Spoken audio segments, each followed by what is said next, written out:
Hi, I'm John. I'm Alex. And we are Stereo Input. We came to you this morning with our review of Lego Batman. Which was a great movie. You should go see it. And it was a great review. You should go see that as well. It was a very fun review. We had lots of fun discussing it in Batman. But Will Arnett's Batman. Will Arnett's So Batman. But now we are coming to you with our final video of the 2016 series. Thank God. We are going to do our favorite movies of 2016, and then we are never speaking of 2016 again. It's for the best. It is for the best. How about you kick it off? All right. My favorite movie of 2016 was the brand new Harry Potter movie, Fantastic Beasts and Where to Find Them. It was so good. I absolutely loved it for a variety of reasons. I think its strongest suit were the characters. Obviously, J.K. Rowling always writes excellent characters. That's a solid 99% of everything great about Harry Potter. Good old J.K. And nothing changes this time. In particular, I think a great contrast between, her writing and other movies that came out is the quality of the villains. I'm convinced that J.K. Rowling should write everyone's villains from here on out forever because no one else does as good a job as she does. And I think the villain we got in Fantastic Beasts is just as good. In particular, the duality of him. So obviously, spoilers ahead. Turn back now if you don't want this entire movie to be ruined. But it's 2017. If you haven't seen these movies, that's your fault. Also true. So, main villain in this is Graves / Grindelwald, and I honestly sort of like the character of Graves better. Probably just because I saw him more and I got a little more time to look at him. Dude was straight awesome. A perfect example of a sort of like lawful evil sort of Lens flares, courtesy of J.J. Abrams. J.J. Abrams. The J.J. Abrams. J.J. Abrams lens flare. Yeah, I loved Graves because he worked within what was, technically legal in order to accomplish his goals as Grindelwald. Also, that scarf he wore, killer. 10 out of 10. Additionally, all the other characters I thought were super excellent. I loved Newt. Newt was a good change of pace. He was. From the Harry Potter movies. You have Newt, who's kind of just this easy to understand, lovable guy. He's just so nice. He's so happy generally. I just like him And so his much. motivations are simple, too. Yeah. His motivations are, he's a good guy. Yeah. He's genuinely a decent dude. And I think that makes it all the more impactful when, towards the last third of the movie, when Newt gets arrested and he starts yelling, don't hurt anything in the suitcase, none of these beasts are dangerous. Like, it breaks your heart a little bit. I also really liked Tina. I thought she was so great. The conflict they had throughout the movie up until the last act was so good. I absolutely love the fact that she's the one who turned him in, but she also gets arrested along with him. And I like how their romance worked out, and so that, it wasn't a stereotypical movie where, they're not obviously just gonna be kissing by the end of it. There's some time they need to build up to that. And I don't know if we're gonna see Newt and Tina again. We most likely will. But when we do, if we do, most likely, I will be so happy to see them again. So all in all, if I had to recommend one movie to watch for 2016, that'd definitely be it. It's a blast, and I can't wait for the next one. So what do you got?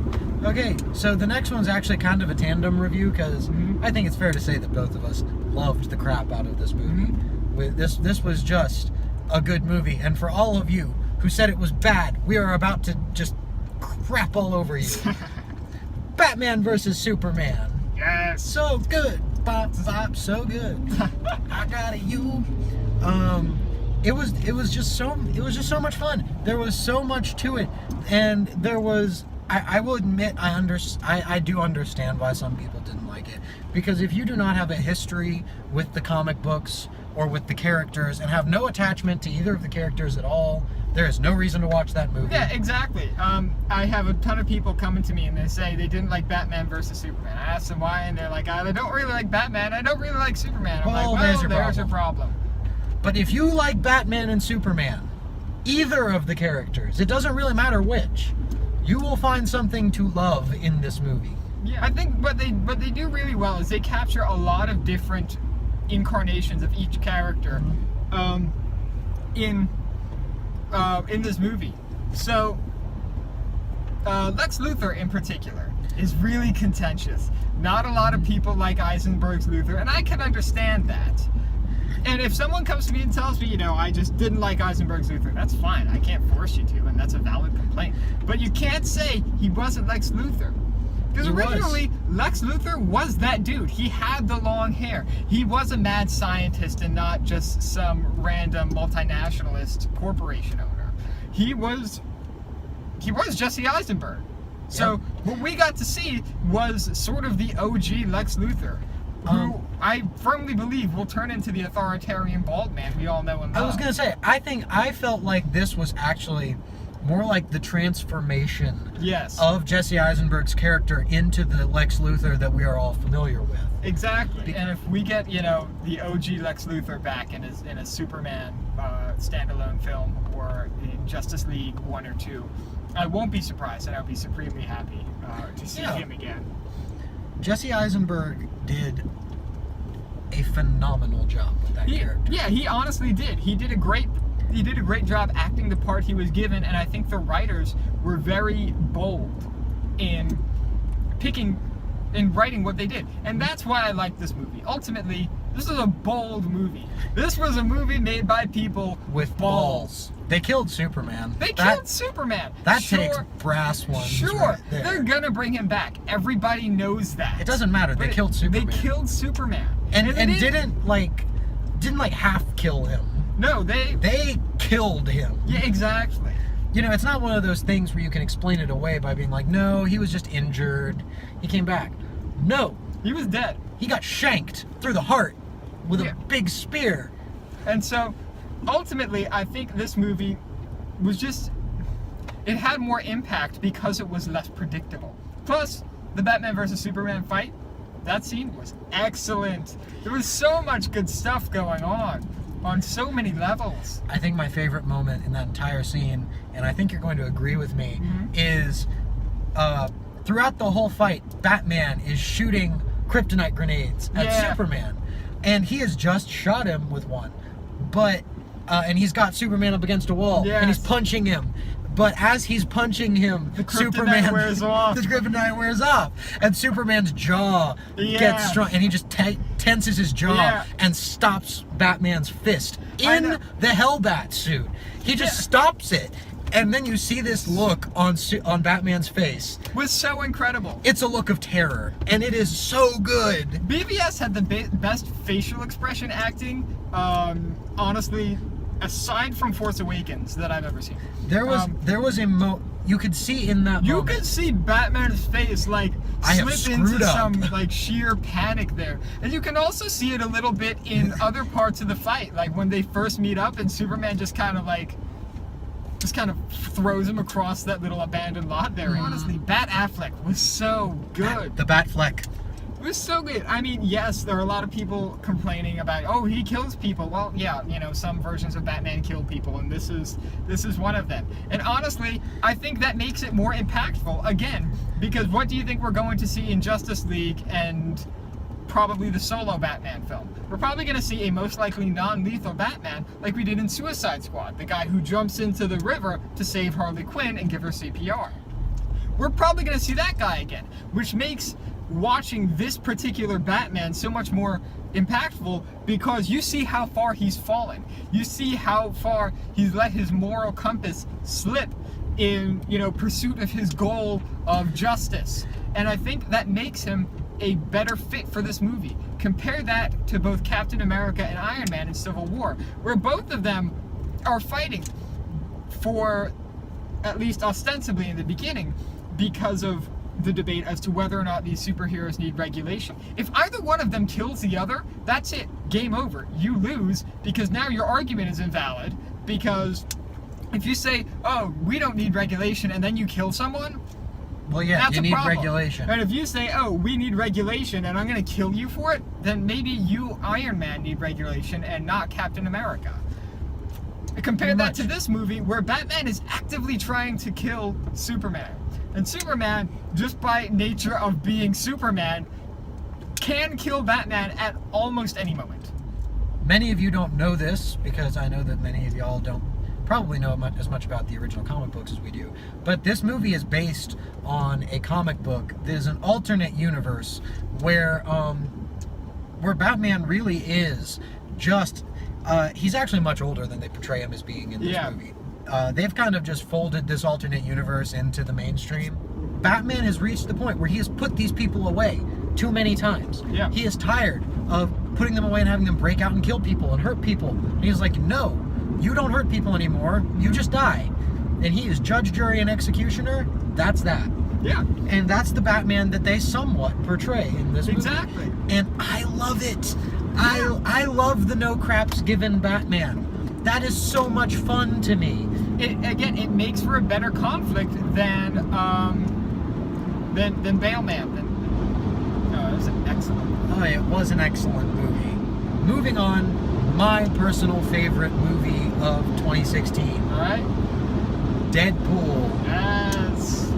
Now, I feel very justified in this, not just because it was an excellent movie, but because I have a history with the character. Not only this movie was entirely the product of the people wanting a Deadpool movie. We got the biggest fan of the character of them all. Exactly! Ryan Reynolds. Who could have been better? And Ryan Reynolds was the one who pushed this movie through. Yeah. You can go on YouTube and see the 30-second clip that Ryan Reynolds, test footage that Ryan Reynolds made up so that he could push the movie through with the producers. And guess what? It's just as good as the movie. Yeah. That scene is in fact in the movie. Which one was it? The scene where he drops off of the bridge into the car. Oh, okay. Honestly, that was probably the most fun movie of all of 2016, for sure. Bar none. Just one of the most fun movies. Again, that's not a cerebral movie. You see it because you want to see butts get kicked and, people die and Ryan Reynolds be sassy. Yeah. And it's fantastic. But what I love even more about it is how much Ryan Reynolds embodied the Deadpool character. Yes. That movie was probably the most accurate to the source material in all of its forms.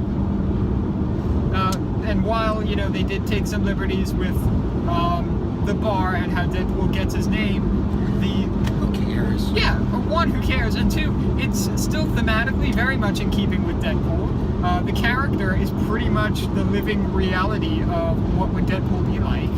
And also the Deadpool song, the rap they did, that was so great. That was the best. I still listen to that 1 year later on my phone, just because I can, and it was great.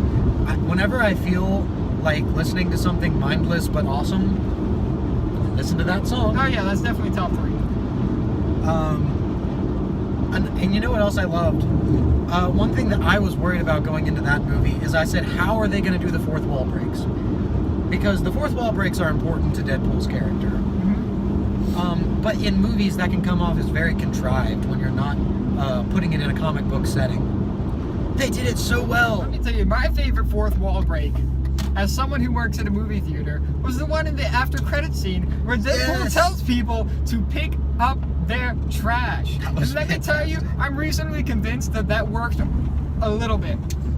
Because less popcorn on the ground? There was just ever so slightly less, and I don't know if that's me being biased and seeing what I want to see, but I appreciate them even if that didn't have an effect for trying. Because let me tell you, I work in a movie theater. I'm on the front lines of this nonsense. And so when Deadpool tells people to pick up their trash, that leaves me with warm fuzzies in my heart. This is just great. Every moment of that movie gave you either something to laugh or smile about. So good. Justified in being one of my favorite. My final favorite thing about that movie was the interaction between Colossus and Deadpool and Colossus was so good. And Negasonic Teenage Warhead. Colossus was like the group's dad. Yeah. The two X-Men that they did get led to, I think, my favorite fourth wall break in the movie, which is where Deadpool is standing at the front door of Charles Xavier's mansion, and he says, funny that one of the two of you only ever answers the door. It's almost like the studio couldn't afford any more X-Men. Yes. Yeah, but anyway, that movie embodied the Deadpool that I know and love. Yeah. And it was great. Oh yeah, for sure. Our opinion. Yep. Anyway, thank you for watching. We appreciate it. We hope you like, comment, and subscribe. I have been John. I've been Alex. And we have been Stereo Input. Thank you.